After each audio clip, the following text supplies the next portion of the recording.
Klay Thompson made his triumphant return back to Golden State, and in a moment that hit deep down for all NBA fans, Klay was presented his Warriors tribute video right before the game. And I won't lie, it was a beautiful moment, man. And he'll be a Golden State Warriors legend forever. I'm not crying, you're crying.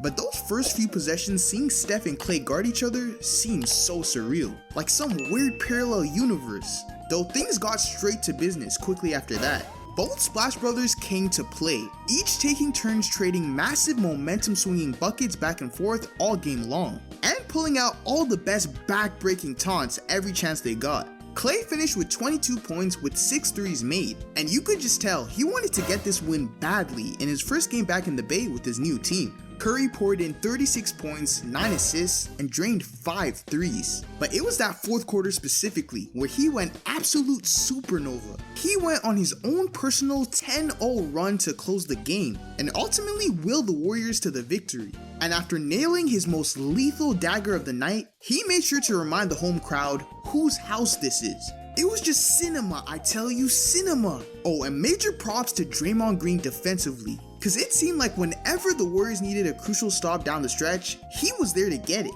Over in Philly, Joel Embiid made his long-awaited season debut, and let's be real, he was ass. He clearly looked out of shape and gassed out there, which is to be expected after missing so much time. It got so bad at one point, he was even asking for early subs. He ended the night with a hastily thrown together 13 points on 2 of 11 shooting. But one thing you know Embiid's always good for, he'll make you some free throws. It'll obviously take a few games for him to fully get the rust off, but as long as he's actually on the court and building continuity with the team, that's as much of a win as Philly could ask for right now. But their rookie guard Jared McCain has quickly become a bright spot for them. After gaining some more opportunity on the court with all the injured pieces out for the Sixers, McCain has found his confidence and is really starting to look like the real deal. That's now back-to-back games with 20 plus points. He was drafted for his lethal ability to shoot, and as that aspect of his game slowly starts to emerge at the NBA level, he's showing everyone that he's more than just a shooter. He is completely unafraid to attack the rim as a smaller guard, and will smoothly drain a turnaround mid-range jumper in your eye. It looks like it's only up from here for the Rook. In other news, Paul George had his best game as a newly minted 76er, 29 points, 10 rebounds, and hit 7 threes. But the Knicks still end up taking the commanding W, thanks to 20-point nights from both OG Anunoby and Big Cat.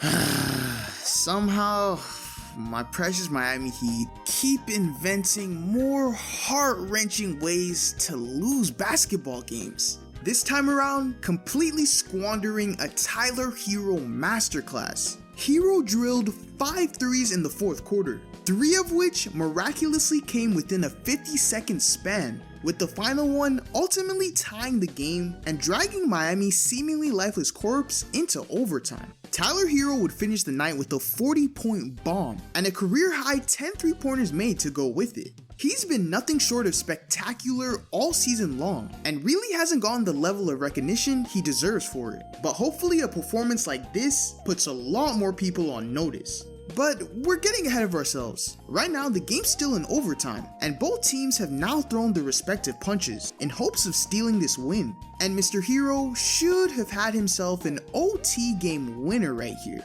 But somehow we allow a wide open lane to the rim for Cade Cunningham to throw a perfect sideline out of bounds lob pass to Jalen Duren. And he flushes it and the game is tied. Alright, there's only a second left, so we're basically guaranteed double overtime, as long as we just inbound the ball and throw up a half-court heave at the buzzer. Nope, Coach Spo calls a phantom timeout that we don't have, out of pure frustration after we just gave up the #1 thing we were supposed to stop. The refs catch it, we forfeit a technical free throw and possession, and our chances of winning this game are completely squashed. Obviously a very crucial mistake by Coach Spo there. It's just not a blunder you see made by arguably the best coach in the NBA very often. Hey, but we got nothing but love for Spo here, man. Always the ultimate professional, and like the great leader he is, he took full accountability about the situation at the post-game interview. The Atlanta Hawks find a way to steal a commendable win against the big bad Boston Celtics without Trae Young, despite a 37-point performance from Jaylen Brown. Onyeka Okongwu makes the play of the night with the game-winning putback tip.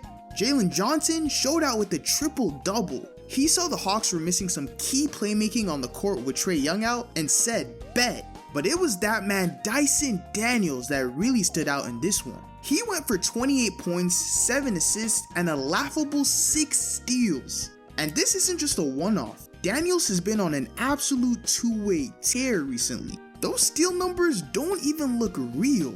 We know the high-level defense has always been there, but he's starting to knock down a lot more of his jumpers, and it's leading to much bigger scoring nights. Hey, I saw a tweet calling him Gen Z Kawhi, and I can't lie, I see it a little bit, just a little bit. But the Atlanta Hawks definitely found themselves a gem with him.